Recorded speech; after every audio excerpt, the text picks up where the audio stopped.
Coming up on this episode of DL Weekly, Pixar Fest details have been announced. Tiana's Bayou adventure is showing real progress. An entire land is closing. A surprise encounter happened for guests at Soarin. New CEO possibilities. We talk about all the D23 Expo 2024 details and more. DL Weekly starts now. Hello, everyone. Welcome aboard the DL Weekly podcast. Please lower your head and watch your step while boarding. If this is your first time listening, we hope you'll check out our website at DLWeekly.net. If you have more time to spend, becoming an official weekly tier at DLWeekly.net/support is an especially good value. Thanks for traveling with us today, and we hope you have a happy and memorable listen to this week's episode. Hello and welcome to this episode of DL Weekly for the week of March 20th, 2024. I'm Teresa Urban. And I'm Teg Bushman. We'd like to thank everyone who supports the show, but this week we would like to give a special shout out to Ryan P. and Vikram S., who became supporters, official weekly tiers, and Keith N., Kim G., and Brittany R. for continuing their support. If you would like to help support the show and make sure that we can keep bringing you the latest news, information, discussion, and interviews about Disneyland, head on over to DLWeekly.net/support. Now let's get to the news.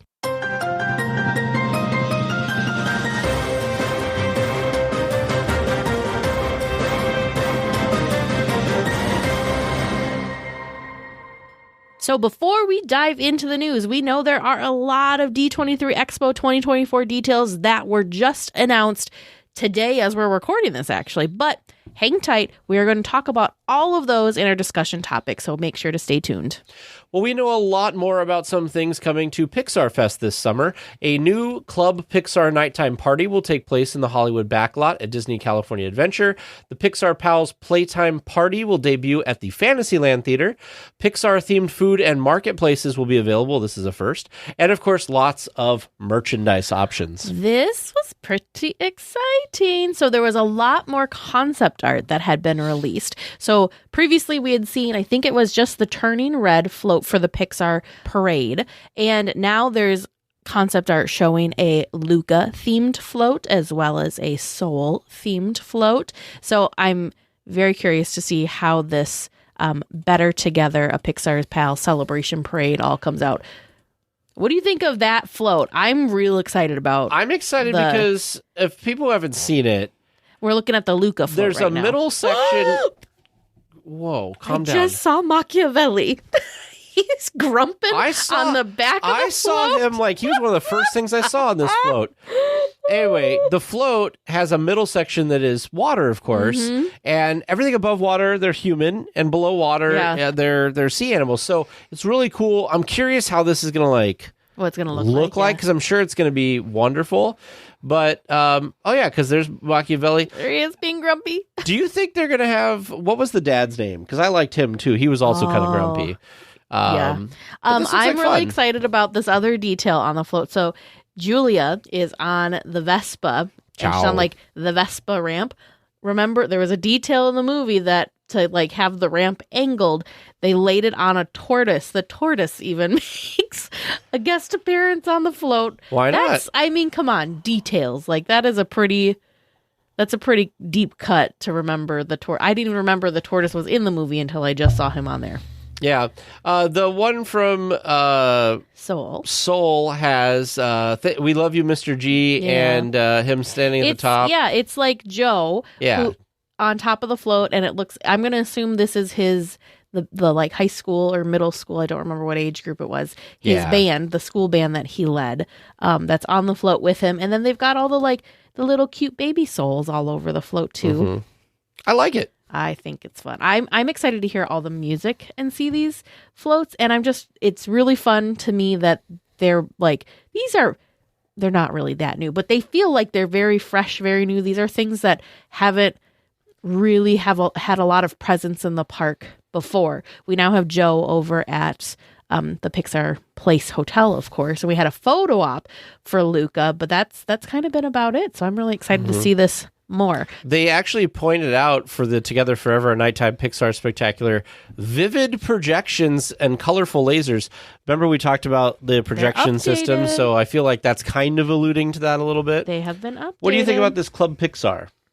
This, I either missed this or this is brand new. I don't remember talking about this when they first announced Pixar Fest. I think they did not announce it. I think this is going to be really fun. The concept art looks great. Pixar Fest 2.0, that's what I'm going to call this new one, because we had Pixar Fest back in 2018. Vern and I went and enjoyed it. Basically, it was just themed decor, themed food. There was the parade, there was the fireworks. That's all I really remember. This is taking it up another level, another notch. The Hollywood Studios Club Pixar looks really fun. There's all these like cool neon signs of Pixar characters and Pixar films. Looks like they're switching the like light posts back there to look like they're Luxo balls. I think this is a great space to utilize this. Plus you've got the Monsters Inc. facade. Do you remember, what was it called? The Mad Tea Party or whatever thing back there? Experience that. I think this is going to be like a Pixar version of that, because that was really popular. People really enjoyed that, so might be bringing some of that back. That'd be really fun. So more on the Club Pixar. There's an interactive DJ dance party, live performances, exciting games, photo opportunity, themed food, of course, and specially crafted beverages and more. Oh, and characters. Of course, there's characters. Another thing that's kind of similar, but over in Disneyland, is Pixar Pals Playtime Party. That's going to be located. That 5 times fast. Yeah, that's going to be located at the Fantasyland Theater. So throughout the day, it's just kind of like they're turning the theater into a dance party, and it looks really immersive. Again, from the concept art that was just released. Sure. Look, like you can pretend you're Heimlich Tag. There's a giant piece of watermelon for you to go munch on. That is true. It looks like there's a photo op with Up, a Monsters Inc. one. Like one of the, I don't know what you call it, the door carrier things. Of course, all your friends and pals. I'm curious. I'm real curious how these are going to go. It looks like the Pixar-themed cake is coming back to the park at the Plaza Inn. What I'm excited about was the booths. Yeah, so this is the first time that they've done like the food booths that are typically reserved for the food festivals, like Food and Wine Festival, Festival of the Holidays. Yep. Those food booths are coming back, but they're Pixar-themed. I'm very excited for summertime dishes inspired by the Italian coast of Porto Rosso pasta from Luca, because I have wanted to eat this since I saw the movie. Yes, I was going to say, if they do not have the pasta that Julia's dad makes, I'm going to be so sad. They have to, right? They have to, but I'm trying to figure out what Julia's dad's name is. We keep calling him. There he is. Massimo. Yep. Massimo Machiavelli. But yeah, so I'm excited for that. I think James is going to be really excited and some of our weekly tiers talk about Four Town from Turning Red, and there's going to be a tween boy band Turning Red Four Town thing, which will be interesting. Fun foods, perfect for a tween boy band. Yep. Yeah. Anyways, so what do we have? We have the Porto Rosso pasta that's going to be serving up some summertime dishes. We also have Gusto's to go, which will be reimagined classics, of course, themed to Ratatouille. The Elemental table, which will be a playful melange of elements. We talked about the foods from Four Town already. Yeah, it's Four Town fave for rights. Right. The Spark inspired by Soul, which will have feel-good foods to feed your soul, and Hanger Management from Inside Out to appeal to all of your emotions. So that'll be interesting. That's fun. There's going to be a complete Pixar Fest foodie guide in the coming weeks. So there's even more than all of that. Of course, there's going to be encounters with all sorts of Pixar characters. We've got characters we see currently in the park, like characters from Inside Out and The Incredibles, but they also have released that we will be able to meet both Ember and Wade, both from Elemental, and they're going to be making their Disneyland Resort debut just for Pixar Fest. I'm excited for this Pixar Fest Pizza Planet truck popcorn bucket. I'm telling you, I'm just real glad that I'm not a popcorn bucket collector, because I wouldn't be able to resist these. Sure. What do you think about some of the other merch, like the bags? All sorts of fun merch. Of course, they teased a Spirit jersey. We didn't see they didn't show the full Spirit jersey. There's what looks to be like a lug, like sling bag or like crossbody bag. Other fun. There's like Pizza Planet jersey, Turning Red t-shirt. Also, I'm sure there's going to be tons and tons and tons of merchandise. Of course, we're going to have festive decor throughout the resort. They already showed a preview of the sculpture that's going to be at the end of Main Street, right where Town Square and Main Street meet. So think where like the Christmas tree or the Mickey Pumpkin usually is. That looks like this really cool stained glass looking thing. I'm excited about that. But we're going to miss it by 2 days. No, are we? We're going to be there the 20th through the 24th. Yeah, but this we're going back the 26th. in June. Right, but I'm saying like we're going to miss the kickoff. Yeah, we're just going to miss the kickoff, which makes me... I thought we were there accidentally for the kickoff, and I was over the moon, just so excited. I was like getting all hyped about it in our Discord chat, and then I looked at our dates again. I'm like, no, I have the wrong weekend. So close. That's so what close. happens. We've never been there for a kickoff opening weekend, so that would have been so exciting, but not this time Speak either. for yourself. I was there for the 50th anniversary. I said we, like together, have not done a kickoff weekend. But anyways, and Pixar Fest is also going to be celebrating in the downtown Disney district as well. So I'm very excited to see how this all comes together. Speaking of fun and exciting things, Tiana's Bayou adventure is moving right along and is looking closer and closer to completion. This week, plants and flowers appeared. They were blooming on the mountain just in time for spring, making it look more alive and inviting. This is just the first step towards completion, but it is nice and also fun to see some of the work from the outside. I feel like the Magic Kingdom version has had flowers on it for quite a while now. Yeah. And I know they're supposed to both open within a few months of each other. So I was kind of waiting for this because it looks gorgeous in Disney World. So I'm excited that when we're there, this should be really bloomed up and everything. I don't know if like all the scaffolding will be. No, but it'll still look cool. Yeah, maybe there won't be as much scaffolding, but I'm really excited to start seeing what this looks like in person. Yeah, I think I just like seeing that there's stuff going on with it. I feel like they've done a lot of the interior stuff. They're just kind of now we've gone through the whole period of time where they're tearing it down and doing all the hard stuff. Now they're like building it back up. I feel like we've gotten over like the hump, right? So it was all the, like you said, all the like prep and removal and work, destruction and tear down. And now we're into like the more fun and exciting, it's all coming together part. What do you think about this? I'm curious about that. So what Teg's referring to is one of the, I think it was called Slippin' Falls for Splash Mountain. It was one of the outdoor sections of the attraction. They are now actually enclosing that. So Tiana's Bayou Adventure is going to have more indoor sections than Splash Mountain did. I'm just curious to see it all come together. I really have no like real opinion on it, if that makes sense. I just laughed because David at Fresh Baked was like obsessed with this. Yeah. Trying to figure out what it was. And I am too. You and I would be the same. If we had if we were able to be there and check out progress in life, like in real life every week and like try and notice these details, I think it'd be such a fun game to be like, what do you think that is? And just I feel like the problem that I would have is I feel like Disneyland and the weekly updates we get from people who are like there in the parks and stuff, I feel like it's like when you're with someone all the time, you don't notice that they're like aging or getting older or whatever. But if you see them occasionally enough, you notice like changes. So I feel like seeing these things once a week, like there's measurable progress. Where I feel like if we went multiple times a week, let's say, I know that's not what you're saying, but like it'd be harder to It'd be hard to be like, okay, what's different now? Because literally we saw it yesterday. But I'm excited for this. I don't know. They might make it by the end of the year, Teresa. It's only March. It's looking pretty good. Anyway. It's looking good. I think, isn't it supposed to be sometime this year? It is, but you were saying, I thought we had talked before that we didn't think it was actually going to happen. Oh, yes. I agree. Yeah, I know what you're saying. Well, speaking of stuff not being open, an entire land is closing soon, but just for a little bit. Starting May 1st, Critter Country will temporarily close to make room for the completion of Tiana's Bayou Adventure, along with the conversion of 2 existing locations in the area into the Tiana Princess and the Frog theme. Lewis's Critter Club will take over the left side of Pooh Corner. Just to let everybody know, the other side of Pooh Corner where all the candy and stuff is, that is staying Pooh Corner. And Ray's Berets will replace the Briar Patch, which is right now like a hat shop and stuff. Both locations seem to be keeping the same kinds of merchandise as they had before. So like Ray's Berets is still going to be a hat shop as an example, but they're just changing the theming. So I've got thoughts. I've got thoughts on this. Okay. First of all, what's happening to the many adventures of Winnie the Pooh during this? Are people able to still experience that, or is that going to be closed? We don't know for sure yet. They haven't. They said the land, though. So it's got to be, but I think it's wild to take out another.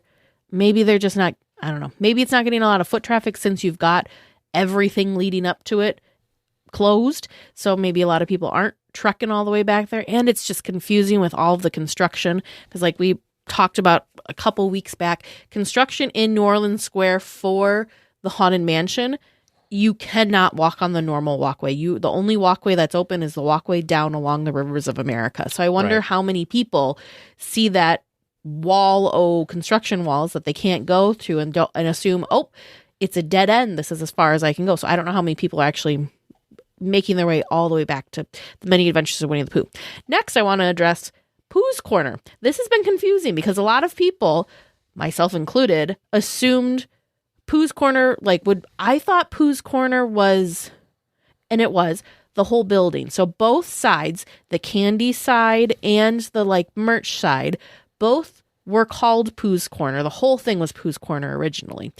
Where I don't know for certain if the name's Pooh's Corner is still staying, but 100% Disney did confirm that the candy side will still have the candy and will also have goods from the 100 Acre Woods available. So the inside of Pooh's Corner is not changing on that section. It's for sure, though. The treat side will remain as a destination from the 100 Acre Wood. Yeah, but I don't know if that means, is the one building called two things now? Yeah, they can do that. No, I know they can, but I don't feel like it's been clarified yet. So to me, it's still unclear if the name Pooh's Corner will still be associated on the building for that side of the thing, if that makes sense. Sure.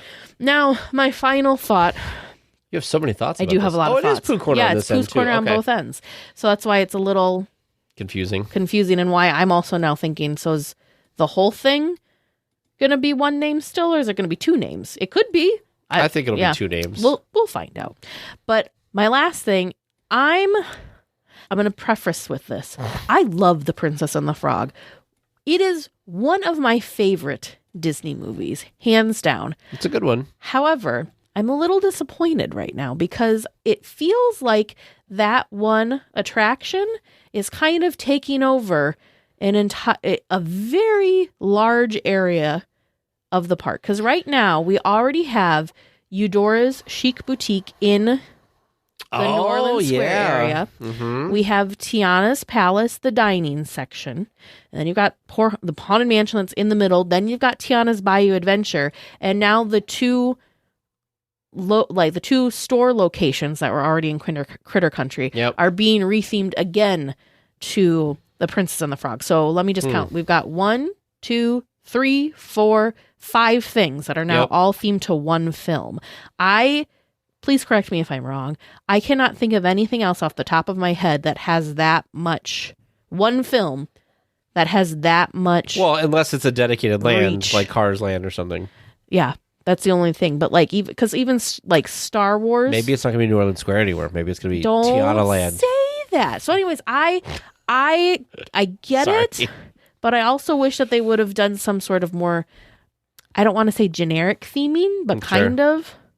Just more like Bayou, New Orleans themed and not Tiana. Not necessarily have to tie. I feel there feels like a big need that everything needs to be tied into an IP, and I don't think that's necessary, especially for shops. Yeah. I don't think it has to be tied back to an IP. I realize I'm being ridiculous because Pooh's Corner was tied to an IP. But that was just two things, though. But Tiana's Palace. Mm-hmm. Has she done meet and greets and stuff there? She has. Okay, because I know that was in the concept art, but I was like, I don't hear about that. She meets and when greets. They first opened, she was doing meets and greets. But not anymore. But now we've got all the construction stuff going on, so I wonder if that's maybe put a pause on that. I'm going to go out on a limb. I'm going to assume here. I'm wondering if Tiana and maybe some other friends from the movie, so maybe Louis the alligator. I wonder if we're going to have a rotation back in Critter Country, if that's what it's going to continue to be named, of the Winnie the Pooh characters, and maybe Tiana and Louis will meet back there too. Maybe do you think they're going to get rid of Critter Country? I don't know. I don't think so. Hang on. No, I don't think so, because the new store name is Louis's Critter Club. I think that's intentional. Sure.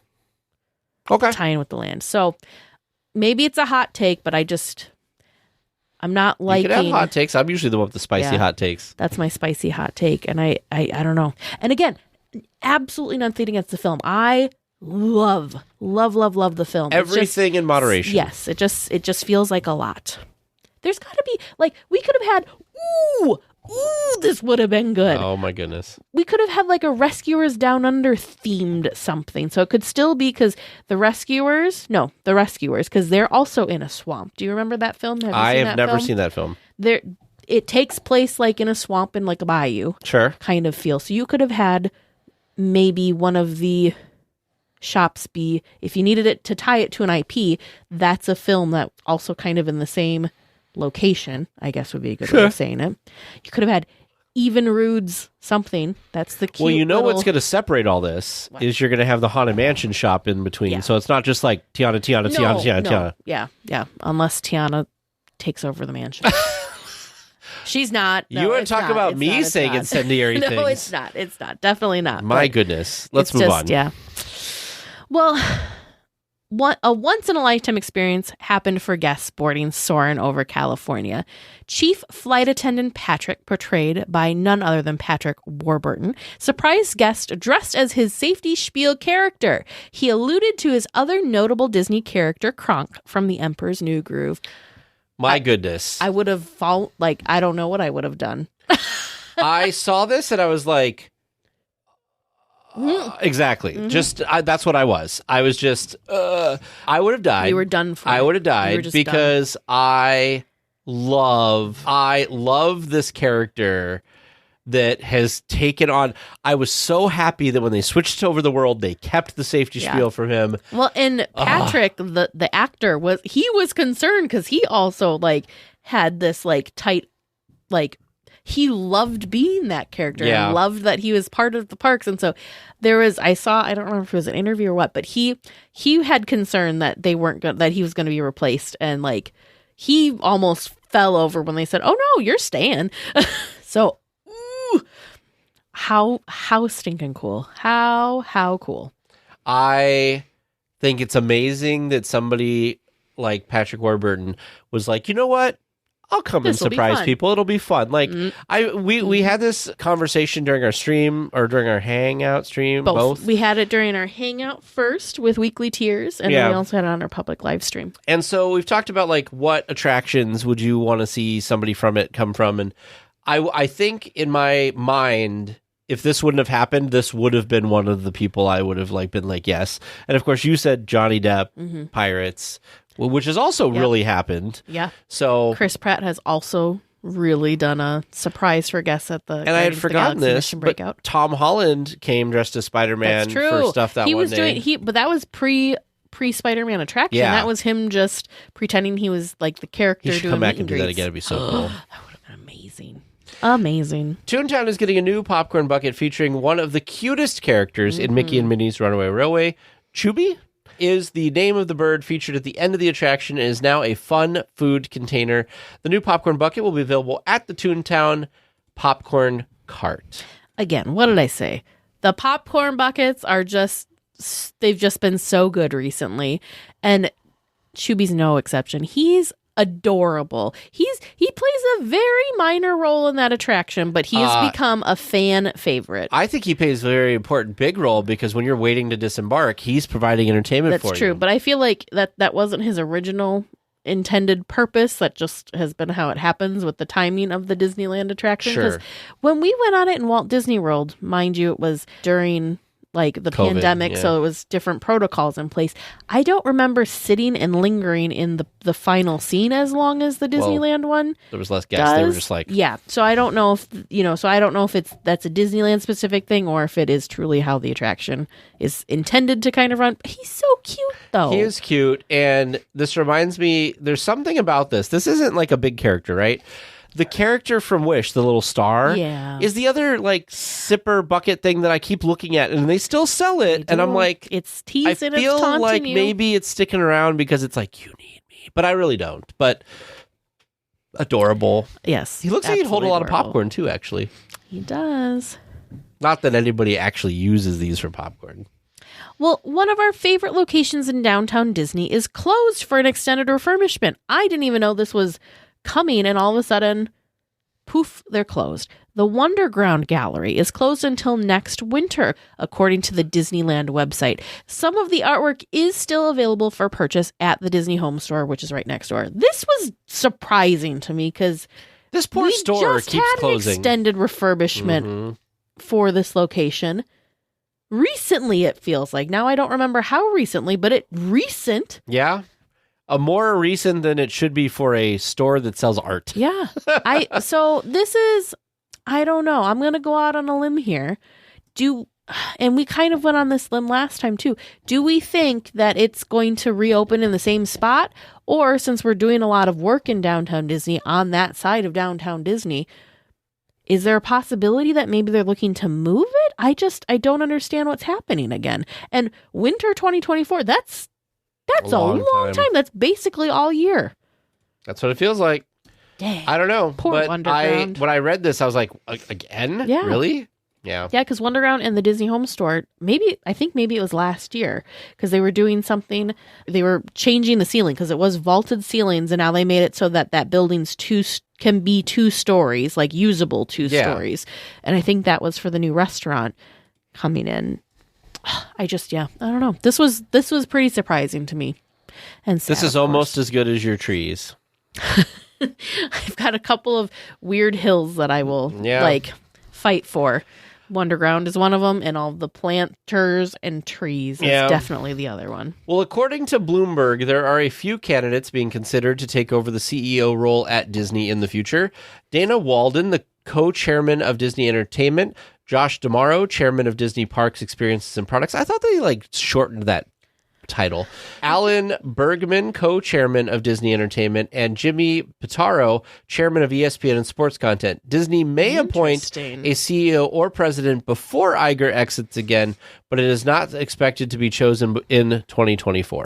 I'm not placing any bets. I'm not going to say, oh, this makes the most sense, but I'm curious. I will continue to maintain Disney is a beast, and it is of a company. It is a beast of a company. There's a lot of different stuff all kind of working together. So I feel like the person that's going to replace Iger, it's got to be the right person. Disney was not the monster, or whatever you want to call it, that it is today. Iger kind of created it, so it makes sense that Iger understands how to navigate and run that ship, because it was not all, but a lot of it was his doing. Yeah. So I just think it's going to be really, really tough for someone to fill his shoes, because it's such a unique position for someone else to take on. So I'm just curious.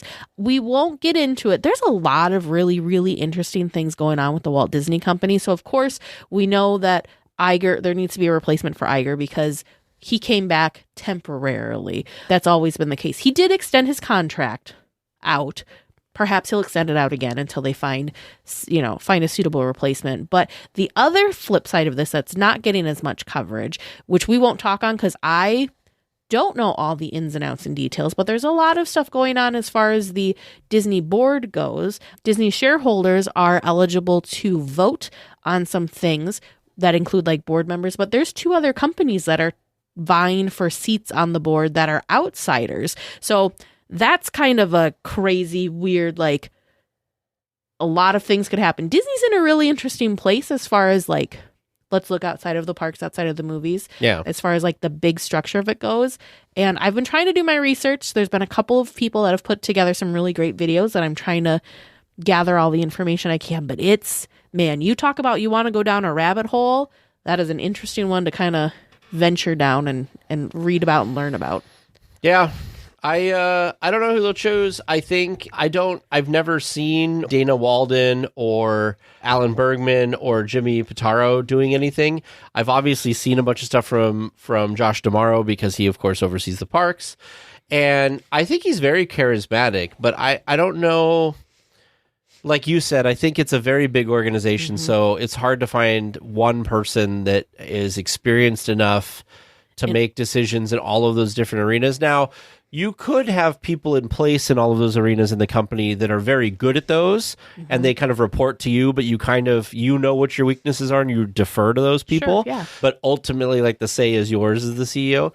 But it's just one of those things that'll be interesting to see how it shakes out. I don't know enough about it. Like you said, my initial reaction to people trying to take over the board and do all this stuff is I don't think that that's ever a good thing. I mean, this happened in the 80s, and that's when Eisner and Wells came in and saved the company, luckily. But yeah, thankfully, when it happened then, it was for the good, and it benefited the company. Yeah, but those people like were brought in by the board. Like it wasn't part of like a takeover. It stopped a takeover. Exactly. So I'm hoping that like Disney will do this again and be around for another 100 years and then all of this stuff. So there's a lot going on. There is a lot.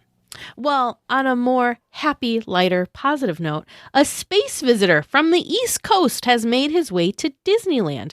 Astronaut Mickey has landed in Tomorrowland, appearing to walk up the support column for the new DVC kiosk. This is the one that looks like they spaceship. just refurbished it, and it looks like a spaceship. Yep. Mickey is sporting a new outfit than what he had in Epcot, and it's better matched to the theming of Disneyland's Tomorrowland. We had a ton of news. How did this end up in here? You put it in, and I was like, all right. Fun and so cute. And I don't know. I think it was good. We landed on a lighter, happier note after we talked about the complicatedness of a company that Disney is. I don't know. I just thought it was cute. I'm also the nerd that's stupidly excited that next time we're there to like go see this. Just because it's new. Of course you are. Yep. There's something new in Tomorrowland, Tag. Get excited. They took away your trees, but gave you a Mickey. Yeah, You're happy. gave me a Mickey. Well, we first spoke with our friends over at Where in the Park back on episode 265. Amanda and Kevin create amazing and fun seek and find scavenger hunt games in the theme parks all over the United States. Whether you want a challenge at the Disneyland Resort or want to explore a new place like Universal Studios, Knott's Berry Farm, or SeaWorld, there are fun game packs for everyone. From beginner to expert, Where in the Park is perfect for a first-time visit to experience the small details that make the parks wonderful places to visit, or to challenge yourself on your 1,000th visit to find how well you know the small details. Where in the Park is for you. Visit the link in our show notes to get started and get a discount on and use discount code DLWeekly. This just inspired me because we've just it's been brought to the forefront of our minds. We're approaching our next trip to the parks. We're like... That we'll be there for a few days. Yeah, we're just a month away. We're going to have time, which... The last couple of park trips were kind of more like long weekend trips for us. This one's going to be closer to a week, so we're very excited. Plus, we had no blockout dates. We should take our Where in the Park cards. I think that'd be great. June is the Bob Gurr thing. June is when we've got other stuff going on. I think we should take them for June, too. I think it'd be fun to do with both James and Vern with us. Yeah, we could be like, you get to figure out some stuff.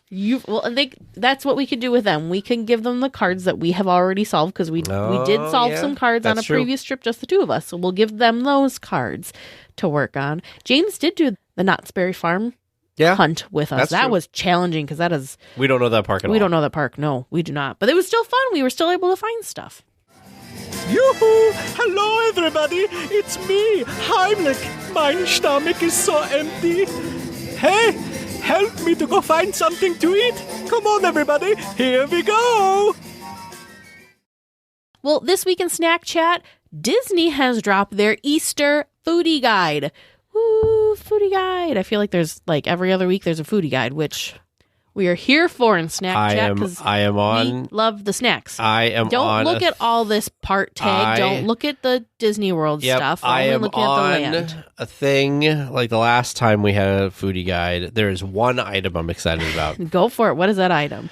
At Great Maple, available March 30th through April 5th, there's a truffled egg salad tarts, which are truffled egg salad with sweet relish in a puff pastry tart topped with maple bacon and smoked paprika. Those do sound good. I want to highlight really the only thing in the parks. I'm sorry, but really the only thing in the parks outside of the normal candies and treats like the caramel apples, the Easter eggs that we've talked about already, and the Rice Krispie treat type things is just the spring stuff. So it's the spring variation or the Easter variation for the gray stuff that's at the Red Rose Tavern. So fun. The Donald Duck Spring Egg Sipper, which is just crazily adorable, is available around both parks in Disneyland and Disney California Adventure. But the thing that's always fun about these holidays is there's special events or special meals that are put on at different locations. So at Storytellers Cafe, this is available March 31st only. They're offering an Easter dinner buffet, so you can enjoy an Easter feast with appearances from characters to help celebrate the holiday. And then also over at Goofy's Kitchen, this one's available for a longer period of time, March 28th through May 12th. There's Goofy's Kitchen Springtime Buffet. So it's join Goofy and some of his friends, including Clara Belle, dressed in their spring best along with festive seasonal decor in the restaurant for breakfast, brunch, and dinner. So I'm going to assume there's probably a refreshed menu as well. Sure.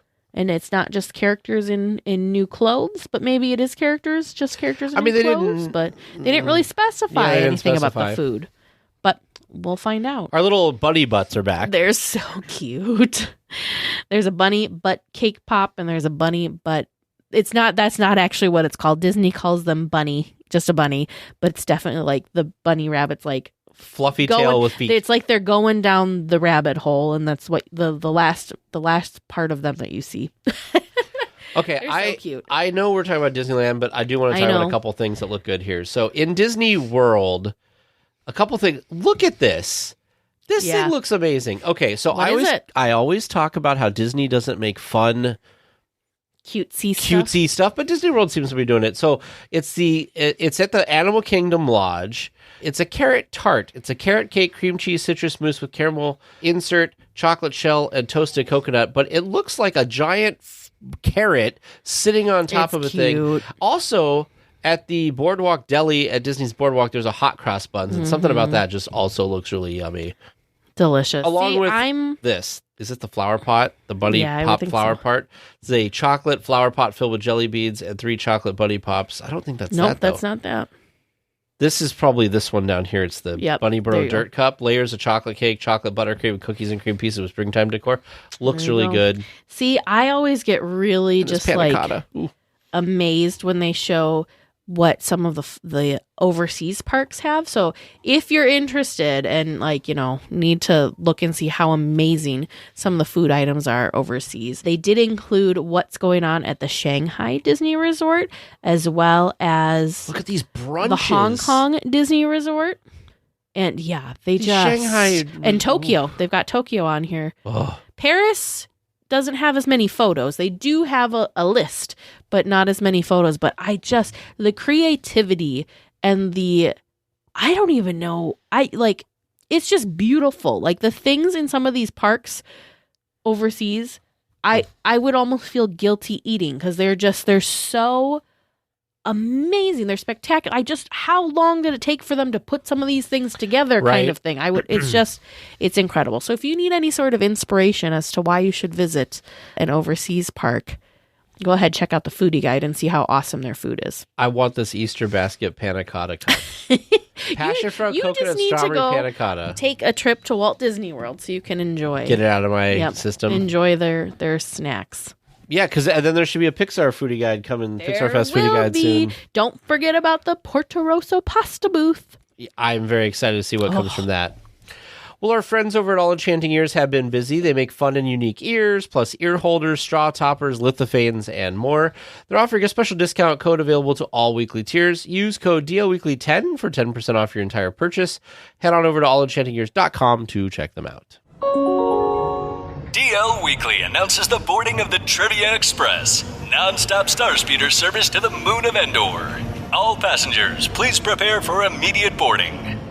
Welcome to Trivia Land, where we've got some awesome listener-submitted questions all lined up for you. How are you feeling tonight? Do you have some awesome answers lined up in your heads? You told us we were going down, so no. Oh, I specifically said it's going down. I'm yelling timber.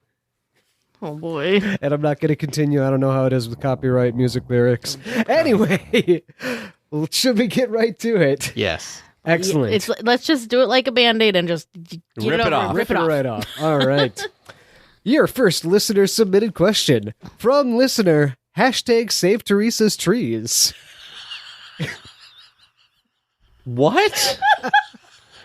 That is the name I was given. Okay. I'm like, I've become the Lorax for Disneyland. I speak for the trees. Because, right, first it was the pirates. Well, they're all gone now. The pirates' trees, and recently it's been the planters. Remember, maybe I think you need to be doing a little bit better because I know they're not listening. I need to go. You need to go tie yourself to the trees. No, I'm going to go stand on one of the stumps, like how the Lorax just appears when they cut the tree down. Sure. Oh my gosh, I love that. I don't know who this is. Anyway. A plus for creativity. Well, at least they listen. They do. Yeah. And if anybody's looking to turn this into an actual hashtag, there is an apostrophe in Teresa's. So it's hashtag Save Teresa's with an apostrophe trees. Oh my gosh. I think we need shirts. Hashtag Save Teresa's. Yeah. Anyway. Ted, can you make sure that gets in the show notes? Yes. Anyway. Oh, Trivia Land is adjourned. We can't top that. You just don't want to get any non-points this week. All right, Vern, what did the tree person have for us? From listener, hashtag Save Teresa's Trees. In Star Tours, the adventures continue. You have the pleasure of waiting in a delightfully detailed queue. Oh, yes. Occasionally, you'll pick up chatter from old droids or iconic characters. Mm-hmm. If you listen carefully, you'll hear an announcement to a Mr. George Sakul. Who is this a reference to? It's Lucas backwards, yeah, right? George Lucas. Yeah. Sakul is Lucas backwards. Mm-hmm. Is that your final answer? Yeah, I think so. Oh, Save Teresa's Trees. You're doing good for us. I hope they put in multiple questions so we get to hear this over and over and over again. My goodness. Here's second listener submitted question from listener Andy M. What famous real-life building inspired the facade of Pirates of the Caribbean? Oh.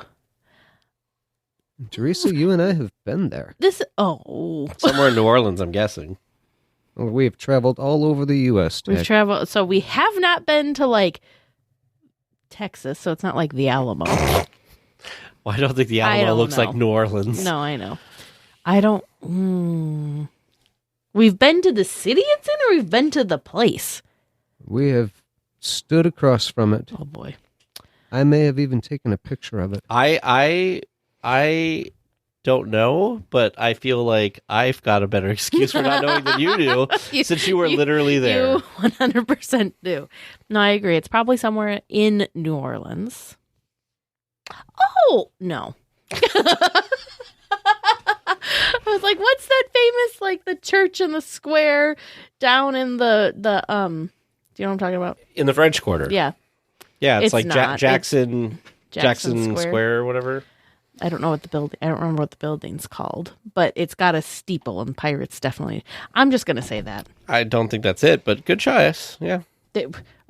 Never mind. He thought he had a picture of it. He definitely has a picture of that building. He has a picture of the square. The building. I'm trying to think of the name of. Oof. Their train station doesn't look like that. I can tell you that much because we went through their train station. I don't know. Anyway, that's my best guess is the church that's in the middle of Jackson Square. I got the St. Louis Cathedral is what the church is in there.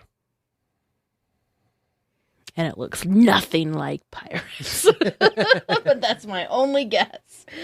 All right. Yeah, so not really. St. Louis Cathedral, no, not at all. and I got nothing. I got Final nothing. answers? Yep. All right.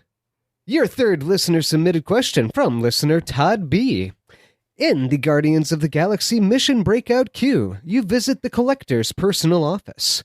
On his desk, there is an invoice from XS Tech about the containment units that he has the Guardians in. Which former Walt Disney World attraction did XS Tech originate from? I'm going to say Tower of Terror just because tie into Tech. I don't know. Disney World, you said, huh? There's a hint in the question that it's Walt Disney World attraction. Yeah. I'm going to say Horizons? You're saying Horizons. Horizons, I think, yeah. All right. I'm sticking with Tower of Terror. And Tower of Terror. All right. Final answer. Yeah. All right. And your fourth and final regular round question from listener Caleb B. Name the Disney characters that have been added to It's a Small World. That's We had this counting before, didn't we? Pixar We have also. had this, and I still think we're not going to. How many are there, Vern? A lot. There are a lot. I will accept anywhere from 29 to 37, depending on which website you are trusting. Well, now. Each small world that has had characters added have different characters. So like Walt Disney. Which is why I'm saying which website are we trusting?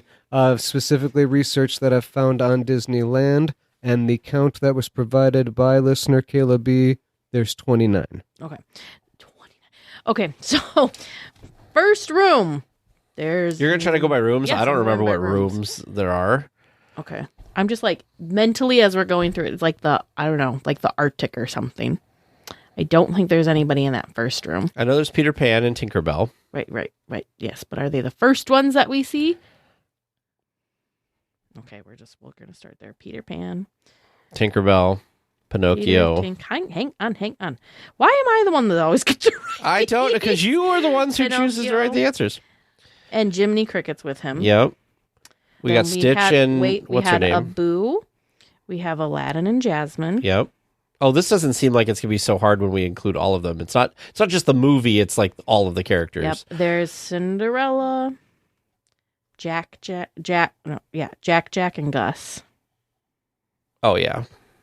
There's what's her name? There's Lilo and Alice. Stitch, Hang right? on. There's we're not that far in yet. There's Alice. I love how you're and still the trying to white- go through in the one way. Because otherwise we're gonna forget the White Rabbit, Little Mermaid too. Little Mermaid. Lilo and Stitch. Hang on. Timon and Pumbaa. Stop. Little Mermaid, Lilo. You also forgot. I didn't forget. I'm just going by ones that I remember. Yeah, Dory and Nemo, Marlin. I don't think it's Nemo. I think it's Marlin. Okay. And then there's also Mowgli. Mm-hmm. We also have, let me think, there's Jessie, Woody, and Bullseye. Yeah, that's 3 right there. That's pretty good. There's Donald. Oh no, what are the other Caballeros names? Donald, Isn't it like Jose and Jose, and Poncho? Ponchet. Panchero? Something like that. Hang on, we also Somebody is screaming at their someone's podcast right now. screaming. Timon, Pumbaa. Pumbaa, and Simba. Oh, Mulan Mushu. and Mushu. Now I'm trying to remember. I don't think is Cricky there. Who? The cricket from Mulan. Okay, let's count. Wait, 29. Holy cow, we may have done it. Okay, final answer. Okay. Did you get all those, Vern? So you said Pan and Tinkerbell, Pinocchio, Okay. Jiminy Cricket, Aladdin, Jasmine, Abu, Cinderella, Jack, Gus, Lilo, Stitch, White Rabbit, Dory, Marlin, Mowgli, Jessie, Woody, Bullseye, the 3 Caballeros, Timon, Pumbaa, Simba, Mulan, and Mushu, right? Yes, I think so, yep. Alrighty then. sounds about right. And your bonus question tonight. I don't have space on my little notes anymore because we've had such long questions the last 3 weeks now. Your bonus question from listener Ryan P. This is a 3-parter. Oh, I definitely don't have room for that. What year was King Arthur's Carousel constructed? Where was it originally located? Oh, And what change was made to it when it was refurbished for horses. Disneyland? All horses and they're white. They're all the galloping horses or whatever they are. White horses. It was from a place in Germany, wasn't it? I don't remember. I think it was. I think it was from a park in Germany. It's and then old. It was like Sometime in like the 1800s, I think. Yeah. But I don't know the 1897. Sure. I'm just going along with all that. Okay, so 1897. Because all I got was somewhere white in horses. Germany. Well, they were horses and They were all the galloper ones or something. There's like a specific term for them. Yeah. And they weren't all white originally, but then they realized everyone was going to the white horses, so they painted them all white. Yeah. All galloping horses. Yeah. Okay, final answer. Yeah. So as good as it gets All this right. week. Well, listeners, how do you think they did? How did you do listening at home? Stick around until after the discussion, and we will all find out together. This week for our discussion topic, we got lucky because sometimes Disney announces things like The day Wednesday after, when we yes. post the episode, but we were lucky enough They to... were looking out. They knew. Sure. They knew. that they announced they announced a lot of details for the D23 Expo that's happening in Anaheim this August of 2024. And there are some big changes for this go around. So what are some of the basics? So we're going to kind of try and cover this in sections, but to give you a little bit of an overview. So the expo is no longer called the expo. It's the Ultimate Disney Fan Event. I feel like that was a very good, that's how they like Star Wars Galaxy's Edge. I feel like that was a good way of the Ultimate Disney Fan Event. I mean, this event has grown and grown and grown each year. This year, though, I feel like it exploded. It did more than just grew. I think it needed to. It exploded. So, thing number one that's different.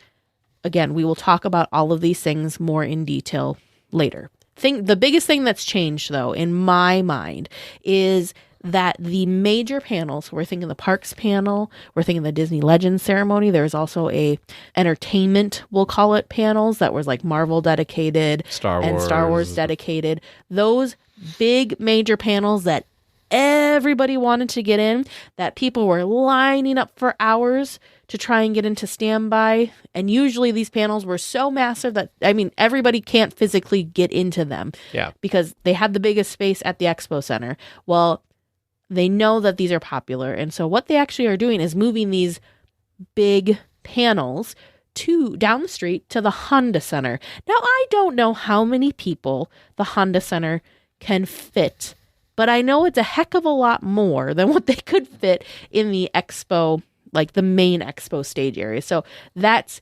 huge. So we're going to talk about what that kind of looks like, how that's going to work. Sure. The basics are that it's going to happen in Anaheim from August 9th to 11th. So let's just paint that picture quickly. Back up. Yeah. Of course, again, it's presented by Visa. So if you're a Disney Visa card holder, there's a lot of cool things that go along with that. Now, some of the new things are, we want to talk about these things, yeah, right? So they're also expanding this outside of the expo. Or outside of the Ultimate Disney Fan Event. So D23 Expo used to be, the years we've attended, 3 days, all at the Expo Center. Yeah. And the expo was open from, the Anaheim Convention Center, sorry. The expo was open from, I don't remember when to. I think it was 9 a.m. to 7 p.m. Yeah, something like that. Yeah. So it was a full day, but it wasn't, you could still do stuff. You could still go to, if you somehow weren't exhausted from the expo. Which you would still go to the parks in the evenings if you chose to do so. Or the hotels, which we've done. Or just go enjoy dinner somewhere, whatever. It used to be those 3 days, that's it. Well, they've actually added events before. So there's just more days and more fun outside of the 3 days that is the D23 Expo / the Ultimate Disney event. We will get into what those look like first. Okay. So first up. So the first one is on Thursday, August 8th, so the day before the actual fan event starts, is the D23 day at the Disneyland Resort. So it's going to kick off the weekend's festivity. It's going to be the first ever D23 day at Disneyland. So both parks will welcome ticketed D23 fans from rope drop to late night, featuring unique offerings for fans, including custom cavalcade, an energetic dance party, special photo ops, and more. Disney Junior will be there at Disney California Adventure. And then on Sunday, August 4th, downtown Disney guests will find special offers, decor, and magical moments. Disney Junior festivities will also extend through Sunday, August 11th at the downtown Disney. Of course, admission to both theme parks is available for purchase to all Disney fans. Your D23 ticket doesn't get you to Disneyland. So they announced this back at Destination D23, and we were excited. You and I were excited about this, but we didn't know what this meant exactly. Yeah. But we're this sound I don't know what it is, but it sounds fun. It sounds cool. So it's cool to have more of a more of an explanation. Of course, details have not been released. This is kind of like a little pixie dusting or a little teaser of what to expect and what to come. This is actually sounding bigger than what my thought was of what it was going to be. Because like Tag mentioned, this is Disneyland Park. This is DCA. There's stuff happening in both those spaces. Plus, there's going to be stuff happening in downtown Disney as well, specifically for D23 members. Yeah. So some of the stuff that could be happening like in downtown Disney is maybe there's specific discounts at shops that D23 members are getting. For sure, there's going to be, like Tag mentioned, also photo ops and stuff like that. I'm really excited. There's a cavalcade. They're putting together a special cavalcade for this. I'm real curious to see how this all goes. We are planning to be there not only for the expo, the Ultimate Disney Fan event, but we just so happen to already be planning to be there early. So I think we're going to be able to be there for the first ever D23 day at the park. Yeah. I'm excited to experience it. Some of the other things that are happening are throughout the week leading up to it. There's additional opportunities to celebrate. So at the Angel Stadium on August 4th is D23 Day at Angel Stadium. So if you're a fan of the Angels. First ever. Yeah. The Angels are going to play the New York Mets. And there'll be special trivia, photo spots, and more. The first 23,000, see what they did there? Fans in the gate will also receive a commemorative and one-of-a-kind D23 Mickey Mouse bobblehead. So tickets for that are on sale now for D23 members. Yes, and they are specially priced for D23 members as well. Then this sounds fun, actually. Tuesday, August 6th, starting at 5 p.m., will be D23 night at the Anaheim Packing District. So fans can meet up for the night in the heart of downtown Anaheim to enjoy local foods, drinks, trivia, and of course, special D23 touches. No ticket is required for this event, and fans can just mix and mingle and get excited for all the fun and magic coming that weekend. Do we need to go do this? Because there's the next thing you're going to read. Oh, no. I didn't even read that part. Oh, okay. D23 will also be partnering with Ravensburger.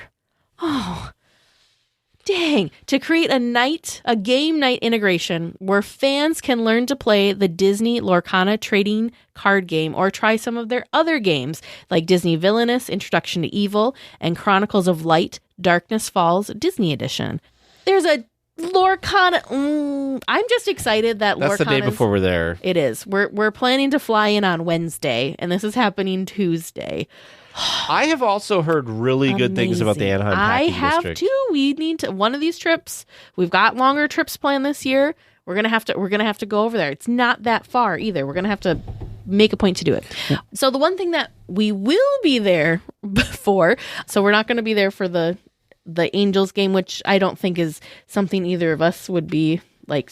That's not our thing. I am sad about the Packing District because that would be cool. The Packing District would be cool. Maybe we'll work out some Disney magic. Who knows? But on Wednesday, August 7th at 8 p.m., the Incredibles screening will be taking place, and it's the Incredibles 20th anniversary. It's been 20 years. Isn't that wild? This will be an outdoor screening at Pearson Park Amphitheater located in Anaheim, California. And D23 is collaborating with Street Food Cinema. So the event, like I said, will take place. You do need tickets. Tickets are already available. Just fun. So, of course, they're celebrating 20 years of The Incredibles. There's going to be a D23 event exclusive commemorative gift, of course, celebrating The Incredibles, reserve seating and early entry to the amphitheater. And there's going to be all sorts of food trucks, snack stands, I love that, with food and drinks available for guests to purchase. I mean, that's kind of a cool event. I think my biggest takeaway from all of this is it's cool that they know a bunch of people are going to be in the area. Yeah. And this type of stuff is really going to benefit the community because people are going to come in now earlier to be part of all this. Yep. The Angels are going to get people coming in. The Packing District's going to get business from this. The amphitheater and everything around there is going to get... I mean, I think Disney is doing a really great job to not only bring people in to showcase Disney, but also to showcase the community. Yeah, this is incredible. And the thing that's like, I'm trying to wrap my mind on is that the people that work Like, think of how much work this is for this group of people to put these things all together. Expo / the Ultimate Fan Event, the 3 days, I don't even understand how they organize and get that all put together, because that's like... Herculean. Pure magic. Pure magic is what that is, that those people do to make that insane event happen. And it goes off, I mean, I'm sure there are hiccups, but from our view, I mean, just walking through that expo floor, it's endless. How do you keep all that? Or it's wild. It's amazing. You want to talk about tangents? Yeah. But I'm saying, so not only are they doing all this, but now they're doing all of these 4 separate events leading up to. That's just I hope that these are all successful, because I think that Incredible. this is going to be good for everybody. And I wasn't even trying to like spin that back into the last thing that we talked about, which was the Incredibles. I see what you did there. I am wildly excited about this event. Tag was making fun of me because we were talking about this, and in our chat, oh my gosh, because this is just, I don't know why, but this is wildly exciting. Just so exciting. And we get to go and experience it. So cross our fingers we get tickets, because I feel like it's going to be maybe hard to get tickets because everyone's going to want to be there. The next thing that's changing, that's a big change, but I think it's going to be a positive one, is the Honda Center. So for the first time, the Honda Center is going to be home to 3 nights of marquee showcases. The showcases are going to be Disney Entertainment, which is all of their movies and TV shows and everything. Disney Experiences, which of course is things like theme parks and all of that. And Disney Legends, which of course is like a legend ceremony and people who've made great contributions to the company. And so previously, like Teresa said earlier, there's been this whole expo section that people waited for, and it was this whole big thing. But they are going to provide a free shuttle from the Anaheim Convention Center to the Honda Center, where people who have these tickets will have specific seats in a venue. Yes, it's assigned seating. So there's no need to be lining up hours and waiting in advance. For days, and hoping, and that you get in, hoping that you get in, but then B, hoping you get a seat kind of a thing. So I feel like this is going to take off so much stress from expo goers, because this is just something you don't as long as you get the appropriate tickets, this is something you can kind of now have a little more control over. Right. The only thing for me, the only concern I have is we're already very tired by the time 7 p.m. rolls around from an expo day. And it's been really nice to just like go to downtown Disney and get something to eat, go to the hotel, and get ready for the next day. Sure. Because I think the expo is more tiring than the theme park. Yeah. Oh, I think so too. Because it's like there's so many things. It's impossible to do everything at Expo. You need to know that. You need to understand that before going. I also think that now this might be the year that it's more possible to see more of what you want. I think so too. These things, though, each of these 3 main events starts at 7 p.m. So when the expo officially ends for the day, then these things kick off. So, and judging by how these events have gone in the past, they're usually 2 to 3 hours worth of announcements and presentations. So you're looking at, 7 to 8, 8 to 9, 9, so 10 p.m. maybe. And anyway. On Friday, August 9th, is the Disney Entertainment Showcase. So what we are thinking this is instead of having a separate, like maybe Star Wars devoted, Marvel devoted, they might still have those panels. They might just not be the same scale as they were before. We're thinking they're kind of wrapping it all into one.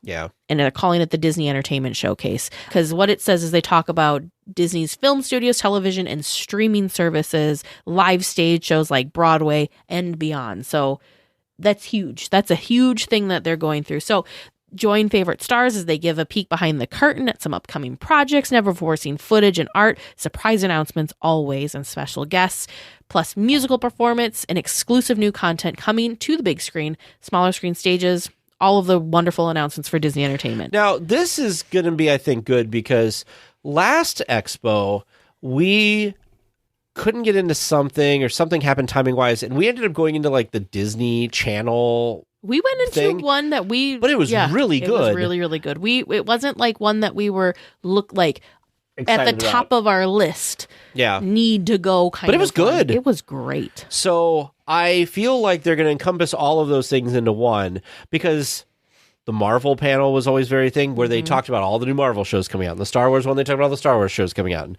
they had a Disney Plus one where they announced 2 expos ago where they announced all the Disney Plus stuff coming.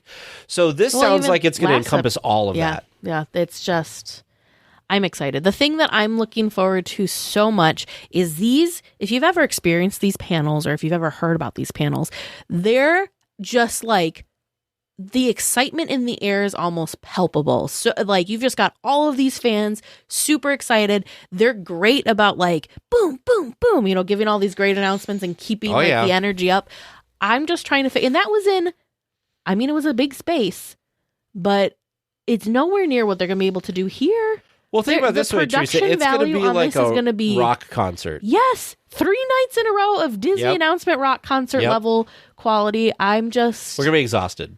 I'm glad that we're going a couple of days before to kind of like prep ourselves, and we've got a couple of days after to recoup before we have to get on our flight and come back to reality. I can't wait. I don't even care where we sit in this thing. I just think it's going to be so exciting. I think just being in the space. Yep. Yes. Now, the next one is Saturday, August 10th, also at 7 p.m., is the Disney Experiences Showcase. Now, I feel like this one's actually getting a promotion because didn't the parks panel used to be on Sunday morning, like the last day of Expo? It did. They've switched up the order. So this one is going to have we got how much money that they're going to spend. Well, yes. That they got right.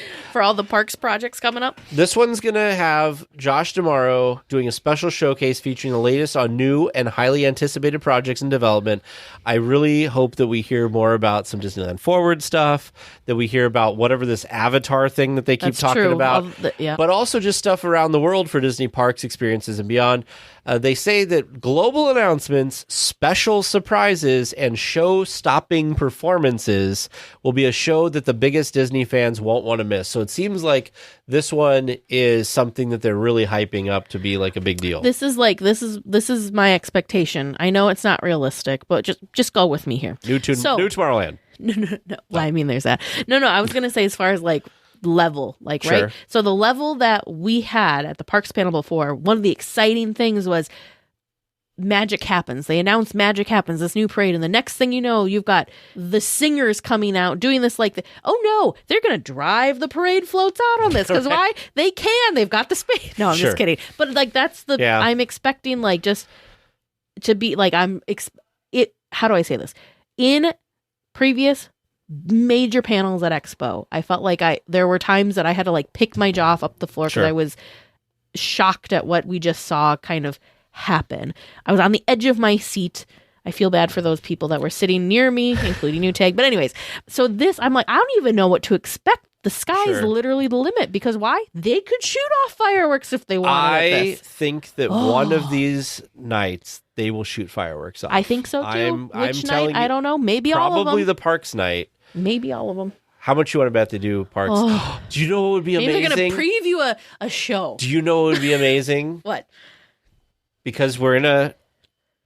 The Honda Center's inside, though, isn't it? Dang. I was going to say, you know what would be amazing? It would be amazing if they did a special performance of Remember Dreams Come True, because they could launch the fireworks from around the thing, but it doesn't matter because it's all inside and covered. We'll have to stand outside in the parking lot I've to crushed see that. My own dreams after I made it. You let yourself down. But they could still do something like drive a Paint the Night float out. I think it's going to be spectacular no matter what they do. I think it's going to be amazing. So what's the closer? Amazing. The closer used to be the opener. The Disney Legends ceremony will be taking place on August 11th. This one, though, at 5 p.m. So we can have a little extra sleep that night. The first big new announcement is the first dang word of this. Ryan Seacrest will be hosting this special ceremony to celebrate the 2024 class of Disney Legends. So 14 individuals who have made a significant impact on the Disney legacy. They've already released the list. We will go over that in a minute. But I wanted to say real quick before we got into who this year's honorees or legends will be. There was an interview with Michael Vargo that we will link, of course, in the show notes on the Walt Disney Company website. And he talks about how this new version of Disney Legends, you got to think of it. They're elevating the whole experience, according to him, and they're doing everything that they can to kind of elevate the entire weekend. But he says here, and I quote, "It will be an Oscar caliber experience at the Honda Center." That's the awards presentation that these folks deserve. Wow. So, I mean, they're upping the production value on this, and it's going to be much more of an entertainment spectacular. Wow. So I don't even know what that means. Like, clearly I've never been to like the Oscars. I mean, I've seen it on TV, but like, it's not just the awards. There's also like musical acts and all sorts. So who knows what this is going to be, but I'm just, I think it'll be awesome. I So do too. the people that are going to be done here, I'm just going to go through them and we can comment on a few of them, is we've got Colleen Atwood, who's a costume designer, Angela Bassett from film and television, Martha Blanding from Parks and Resorts, James L. Brooks from television, James Cameron, of course, the director from a bunch of things like Avatar, Jamie Lee Curtis. Titanic. Yep. Miley Cyrus from television and music. Steve Ditko from publishing. Harrison Ford. I don't even need to say anything else. Mark Henn from animation. Frank Oz from film and television, also known as Yoda and Kermit the Frog, I think. Didn't he do Kermit the Frog? Kelly Ripa from television. What was Regis and Kelly, but now is somebody else in Kelly. Of course, John Used Williams. to be Ryan and Kelly. Right. John Williams from Star Wars and a bunch of other things. And the one, of course, we're excited about, Joe Rohde, Mr. Imagineer himself. Every time, I'm going to be honest, every time that they release these lists, I get a lot of emotion. This whole thing's been a roller coaster of emotions for me. But the thing that this year especially, there's always people on here that I'm kind of like, oh, okay. And out of politeness, I'm not going to name who those people are. You can draw conclusions. The thing that just like was incredibly, wildly confusing to me is there are 4 names on this list. 4 that I'm just beside myself were not already Disney. How was Harrison Ford not already a Disney legend? John Williams, Joe Rohde, Frank, like, it's wild to me that those 4 in my mind, they were already Disney legends. So when they appeared on this list, I was like, what? Yeah. Like, I don't know. I need to do some research because Mark Hamill's a Disney legend. Carrie Fisher. Carrie Fisher is a Disney legend. Why would Harrison Ford not have been inducted that same year? That's a great question. Perhaps maybe he declined. I don't know. But I don't think that's what happens, but maybe. I don't know. I'm beside myself. One thing that I remember, James Earl Jones was just recently too, and he was Darth Vader. One thing that Mufasa.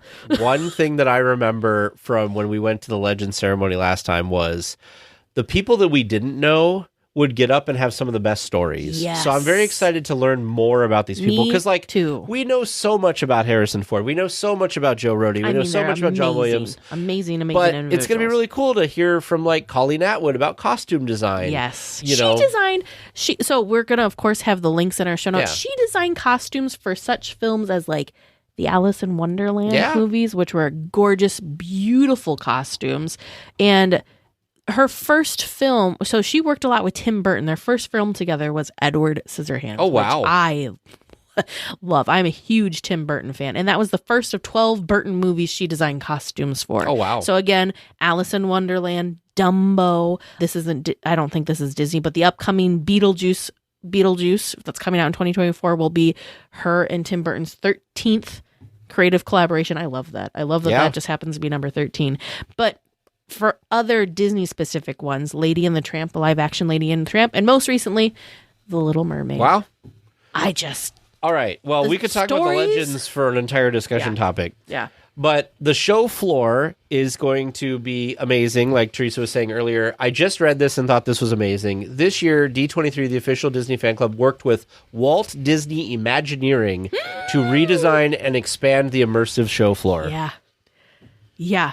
I just can't. And the thing that's so exciting, I'm sorry, I just can't contain it anymore. Apparently. It's a good thing. This isn't I don't know, maybe it's good, maybe it's not good. I'm like flailing my hands all over the place because I'm so excited. The thing though is because they took those big panels outside of the expo. Yeah. And They have more room.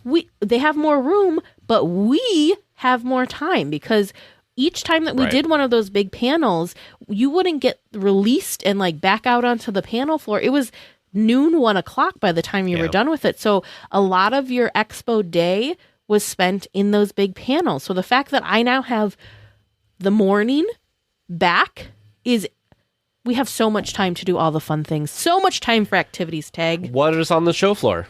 So on the show floor, of course, there's going to be pavilions from Pixar and Walt Disney Animation Studios, Disney Plus, Marvel Studios, Disney Experiences, Lucasfilm, and a first-of-its-kind exhibit from the Walt Disney Archives titled A Great Big Beautiful Car Show. So I bet you clearly we're featuring cars. They did do a post on their Instagram today talking about some of the cars that will be part of this exhibit. Cars and vehicles. One of them's the Cruella de Vil. Of course. Like, that's literally the first vehicle I thought of. It was Sharpay's hot pink car from High School Musical. Okay. And then I thought of you because there is a parking lot tram.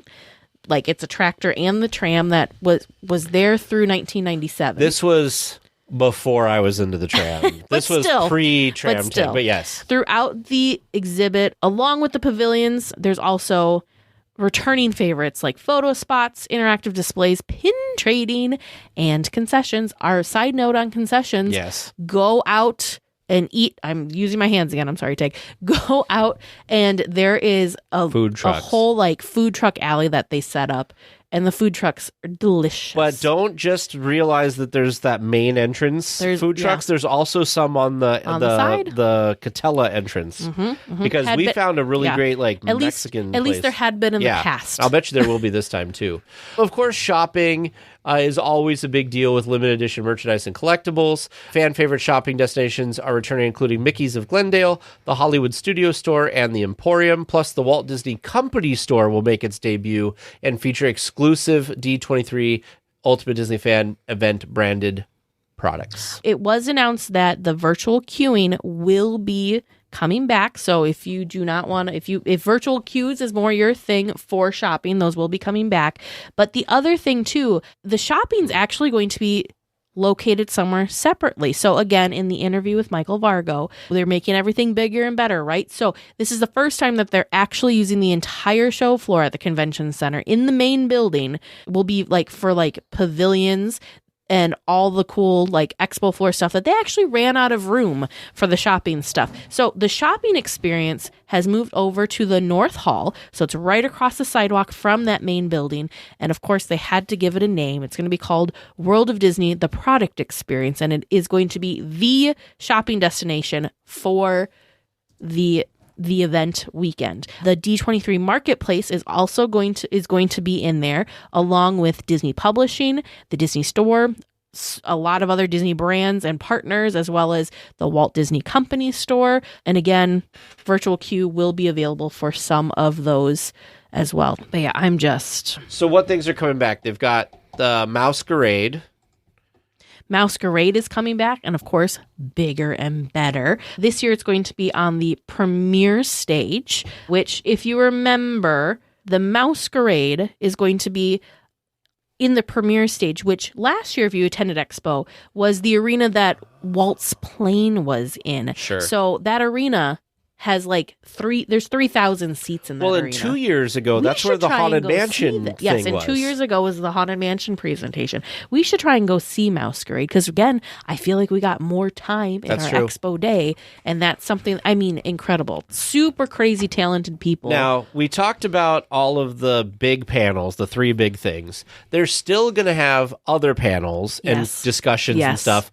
So an expanded archive stage will host panels, creative discussions, and engaging presentations that will talk about aspects of Disney history spanning the entire legacy of the company.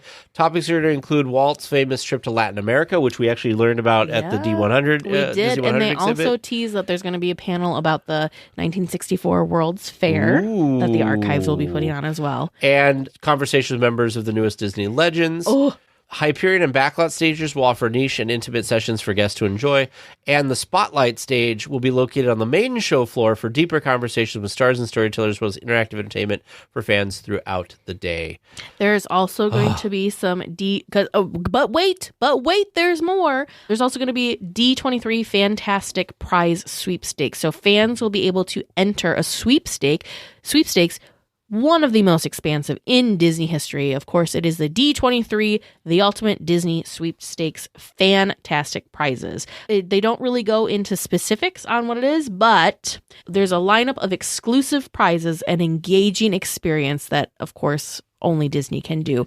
Just one of the prizes that they're teasing, which this has to be like the big one, includes a sailing on the 7-night maiden voyage of the newest Disney Cruise Line ship, the Disney Treasure. That's just one of the prizes of the sweepstakes. So I need to brush up on my luck before we go to this, because you've heard us talk about all this now. So how do you go? Well, to allow fans to have as much flexibility and choice as possible when it comes to accessing the opportunities at multiple venues throughout the weekend, there are several ticketing options that allow fans to build the itinerary that works best for them. The first one is the D23 Ultimate Fan Pass 3-day ticket, which includes a 3-day assigned seat for evening shows at the Honda Center and 3-day access to all experiences at the Convention Center, starting at, this is key, Trace, I think has more information about this in a minute, starting at $297 a ticket. While Teresa looks this up, I also want to say that they have a note here about it, that you must be a D23 member to purchase tickets this year. That is different from previous years. You can join D23 with a gold membership at $99 a year, a gold duo membership for $129, or a complimentary general membership, but you have to be a D23 member to get any of these. So for the D23 Ultimate Fan Pass, the 3-day assigned ticket, like Tag mentioned, starts at $297 for the weekend, but there are 4 levels. The top level of that 3-day Ultimate Fan Pass is $747. So what's the difference, you may ask? Since you're going to have assigned seating at the Honda Center, there's 4 different tiers or 4 different levels of where that your seat section will be. So the 297s on the 400 level, which is the upper level. Nosebleeds, we call them. Yes. The nosebleeds is the upper rows. The next tier is the 400 level, but the lower rows. And then the other 2 are stage adjacent at the 200 level and then the 200 level. So again, depends on where you want to sit and how much that is worth it to you. I'm looking at a picture of the Honda Center right now. And honestly, I don't know how you feel about this, but I don't feel like this back row that they're talking about doesn't seem that bad. It doesn't seem as nosebleedy and scary. Sometimes you go in these things and it's almost terrifying to walk up the stairs. Yeah, this looks We'll see better. how it goes. This is probably how it's going to be set up because there's like a stage. This doesn't seem bad. No, I don't think. I think just being in the room where it happens, see what I did there? Yes. Is going to be unlike anything. So I'm just excited to be there. So the next next up is the D23 Ultimate Fan Pass 1-day tickets. So these are reserved. So the Ultimate Fan Passes is for the Expo as well as Honda Center. So this includes a reserved seat for that day's evening show at the Honda Center. Again, just 1 day. And the same day you get access to all the experiences in the Convention Center. These tickets start at $99. Again, same 4 tiers.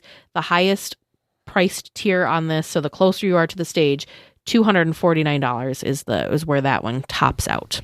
Then there's the D23 Preferred Ultimate Fan Pass 3-day ticket, which is fancy one, exclusive to D23 Gold members. It includes a 3-day floor seat for evening shows at the Honda Center. You get the same seat each night. That's nice. Which is nice, yeah. A 3-day access to all experiences at the Convention Center. It starts at $999 a ticket, but also goes all the way up to the 100 level, which is $2,599. What is it? Wait. So if you're wondering what the 100 level is, that's like the front section. They're all 100 level, but the $999 you're in rows 110 through 112. Yep. For $25.99 you're in rows 101 through 103. So you're in the first few rows. So the more expensive, the highest tier or level ticket is the closest, is going to get you closer to the stage. Sure. But then also I like this a lot. If you are just really excited about the expo and everything the expo has to offer, which none of the Honda Center stuff, as we've talked about, even if like maybe you could, I don't know, there's a ton to do. You're not going to feel like you have missed out by just experiencing what's going on at the convention center. So they do have passes that provide access to the convention center only. So those nighttime things happening at the Honda Center, those are not included. You can get those in the passes that we talked about earlier. But so the D23 Fan Pass, they do have 1-day passes as well as 3-day passes. Gold members, of course, get a discount for both. So the 1-day pass gold member price is $79 a ticket. General members is $89 a ticket. And then for that 3-day pass, again, just to the convention center, gold members price is at $209 a ticket with a general member at $259. Wow. The other change this year... Don't worry. We'll have a link in the show notes. Yeah. You do not have to memorize all those There prices is and levels. also a change this year that for each tier, guests can purchase up to 8 total passes, which I think before was like 4 or something. Sure, yeah. So you can purchase up to 8 now, which is nice. D23 Gold members will have first access to a limited number of 1- and 3-day tickets for a limited time beginning on March 26th, which is next week, at noon Pacific time, or Disneyland time as we call it. Mark your calendars. D23 Gold and General members who are also Visa card holders and who pay with their Visa will have pre-sale tickets, access to a limited number of 1- and 3-day tickets beginning March 27th at noon Disneyland time. And tickets for all D23 Gold and General members will go on sale beginning March 28th at noon Disneyland time while supplies last. Attendees, again, like I said earlier, must be a D23 member. Fans can join as a complimentary member by going to d23.com.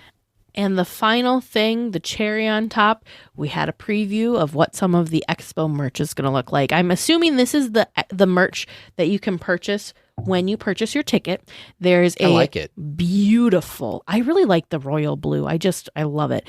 But I like the design this year. It's just a simple Mickey like profile, but it still has, it's not just a silhouette profile, it's got his face. So there's one with kind of fireworks in the background. It says D23, the ultimate fan experience, with, of course, the year 2024.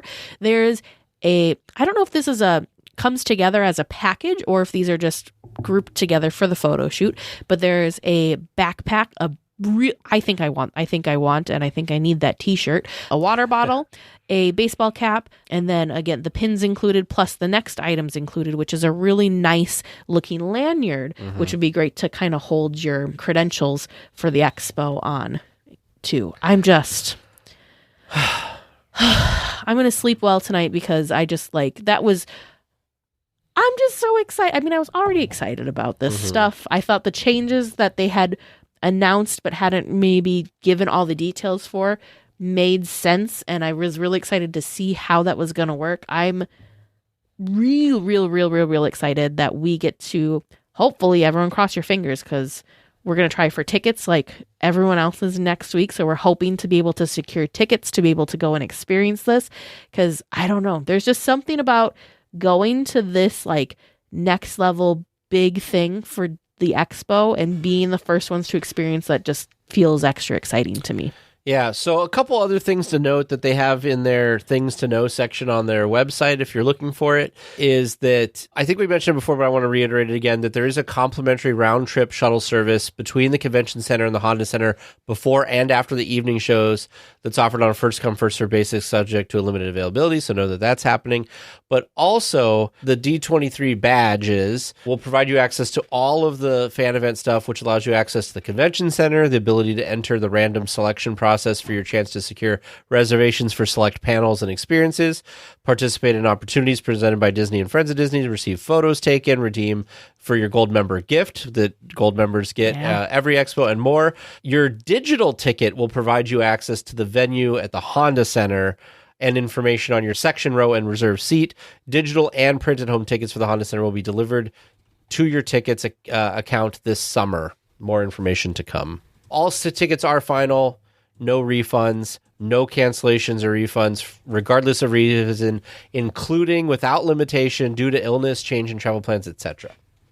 The convention center show hours are going to be from 9 a.m. to 7 p.m. And then there's the Honda Center events that start at 7 p.m. Kind of mentioning what Tag said, that there's always going to be a commemorative gift for gold members. There's also, they announced this on the D23 announcement, that D23 charter members who joined D23 in 2009 will have access to a private lounge off of the show floor. Very cool. And for the first time ever, D23 Gold members attending the event will receive a commemorative and collectible pin. Well, that's cool. So they've announced what it is. We just don't know exactly what the design is. In years past, it's been art prints, which actually we've got, I know I have mine framed, and they make appearances on our podcast set every once in a while because we like to swap stuff out. But yeah, I've got mine framed. So I'm excited.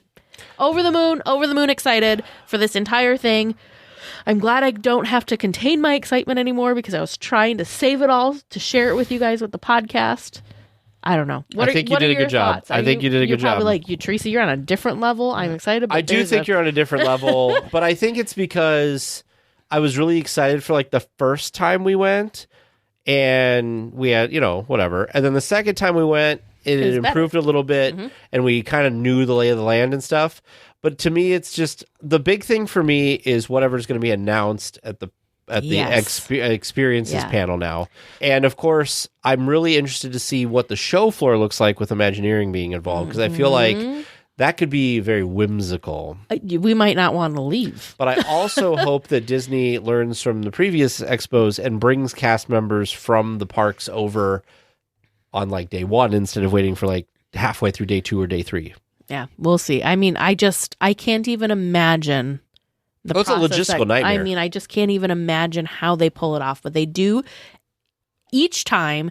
And it's just bigger and better. And this is, again, like it exploded this year. It's just so much bigger. I don't know if we talked about this, so I want to talk about this really quick. So in last year, and I think they did this for the 2019 Expo, they had a random selection process to ensure reservations for select panels and some experiences. So that is going to be coming back. So we did that, like there was some panels we did, the archive stage that we put our credentials in the hoping to get a reservation. If you don't get a reservation, that's fine. There is still a standby queue. You're just not guaranteed a seat with the standby queue. And then the other thing that I wanted to talk about real quick was new this year.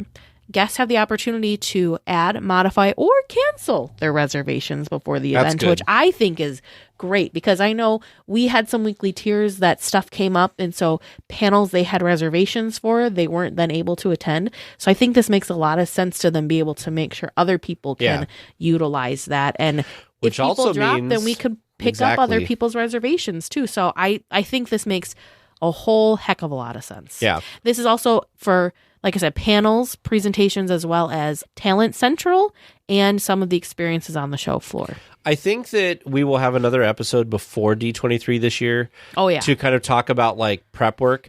But I'm just going to tell you now, as you're preparing to buy these tickets and all of this stuff, it's the same thing we say every year. You're never going to be able to see it all. You need to just accept that when you go to this event, that you've got to pick and choose what's important to you, and just let it go that you can't see a bunch of other stuff because that is Disney just wins guide you. Because the other thing too is there's times that we like the things that were priorities on our list. Maybe we got to do them. Maybe we didn't get to do them. But you know what? Every single year, some of our favorite things that we've done and experienced were things we didn't even know were available and something to do. That Disney Channel thing we talked about earlier. Yeah. Well, and I'm just thinking about like floor experiences. You could spend the entire day doing all sorts of amazing and cool and awesome things, just wandering around the floor. And it's just, I mean, there's animation type, I don't want to say classes, demonstrations that are going on by Disney animators. There's little kind of pop-up events and presentations happening at some of these panels that, it's wild. And yeah, you're like Tag mentioned, I don't think it's possible to be able to do it all as much as we would all want to be able to do it all. I will also give a disclaimer. I'm not somebody it can be overwhelming because there's just so much stuff to do. So just remember to kind of breathe, take it all in stride. Like we said, let the Disney winds guide you, because you're sure to have a great time and have an amazing experience no matter what it is you do there. Absolutely. Looks like we're coming in for a landing, gang. But please stay listening until trivia comes to a stop. And then you can walk to the nearest exit. Thanks for listening to the 8th wonder of the world, DLWeekly. Welcome back to Trivia Land, where we're going to find out the answers to these questions and find out how well Tag and Teresa did. How do you two feel tonight? Did you get I'm it? Did you nail confident them all? on 2. Are you confident on 2? On 2. Yep. All right. The first and the fourth. 1, 2, 3. Yeah. First and fourth. Sure. Okay. That's where the confidence ends. Well then, let's see how you did. Your first listener submitted question tonight from listener #SaveTeresa's I will never not laugh at that. In Star Tours, the adventures continue. You have the pleasure of waiting in a delightfully detailed queue. Occasionally, you'll pick up chatter from old droids or iconic characters. If you listen carefully, you'll hear an announcement to a Mr. George Sakul. Who is this a reference to? Both of you hitch into each other's wagons and saying that is George Lucas. No, spelled I feel like backwards. we were on the same Star Tours. Yes, you were riding the I same... hitched onto your land speeder. Yes, Land that's speeder, it. there You were go. Well, riding the that's same Star land Tours, speeder. the shuttle, I guess. Yes. Star Tours shuttle. Yeah. Anyway, the correct answer that we were looking for was George Lucas, spelled backwards. Woo! And the way that I have it here in the provided answer from the listener is it looks like Igroj Sakul. So it's pronounced the whole- George, but it's spelled the entire word George Everything's backwards. Sure. Yeah, so it's a lot more tricksy if you're looking at it than if you're just hearing it pronounced. Sure. So, yeah, I liked it. It was a good question. But That was both of you fun. getting that one correct. Well done. Your second listener submitted question tonight from listener Andy M. What famous real-life building inspired the facade of Pirates of the Caribbean?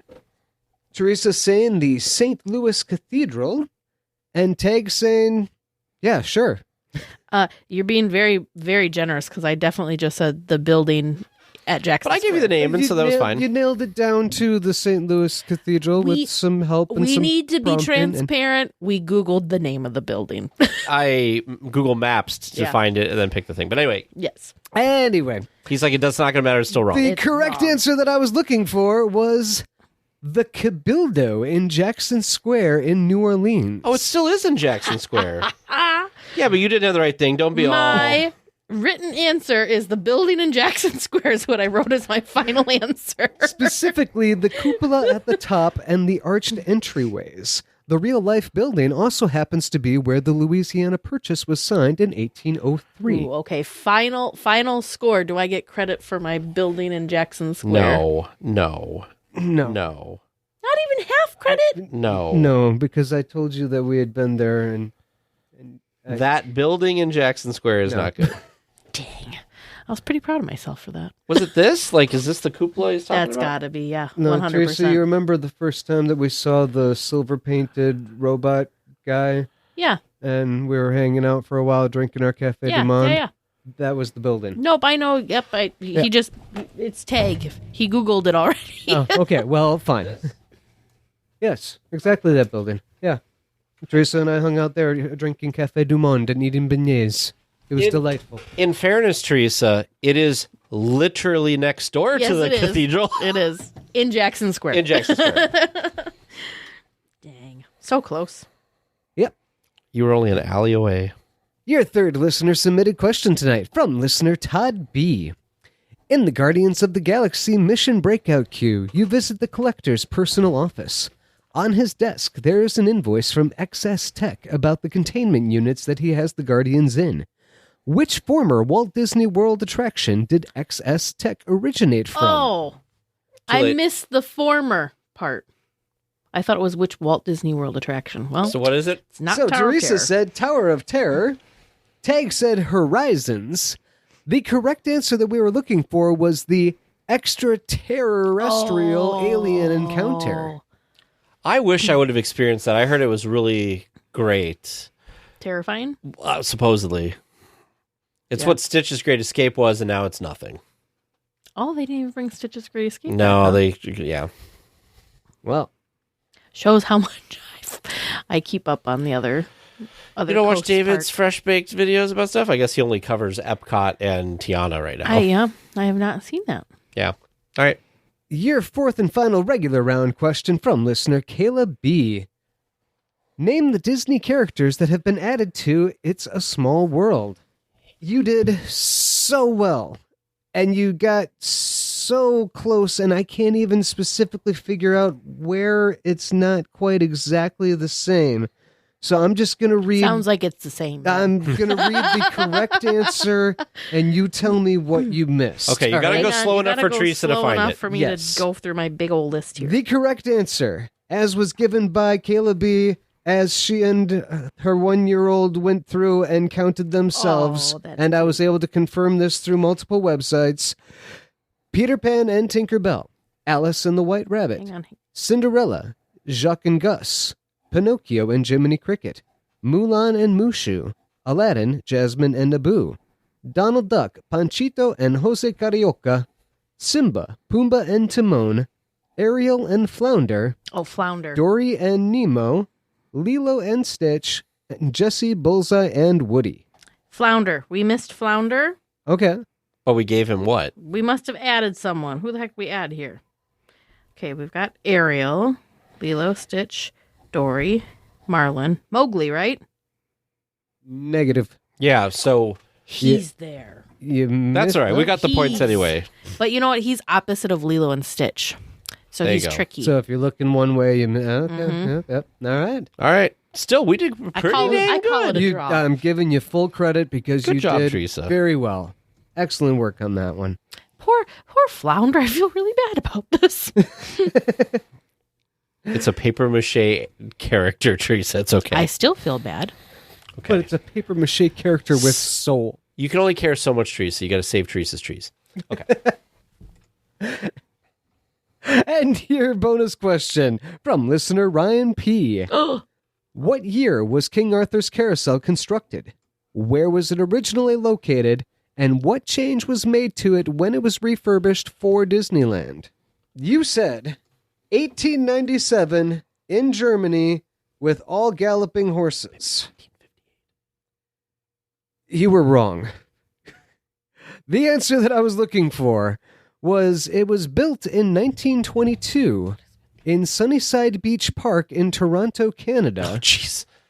And the change that was made in 1954 when it moved to Disneyland property prior to opening was they added the fourth round of horses. Oh, so it was all horses. Oh. So we were horrendously wrong. That was... We Yes. sort of got horses, but not really. You knew that it had horses. Yeah. But that was, yep. I don't know which carousel you were thinking of. I don't either. Yep.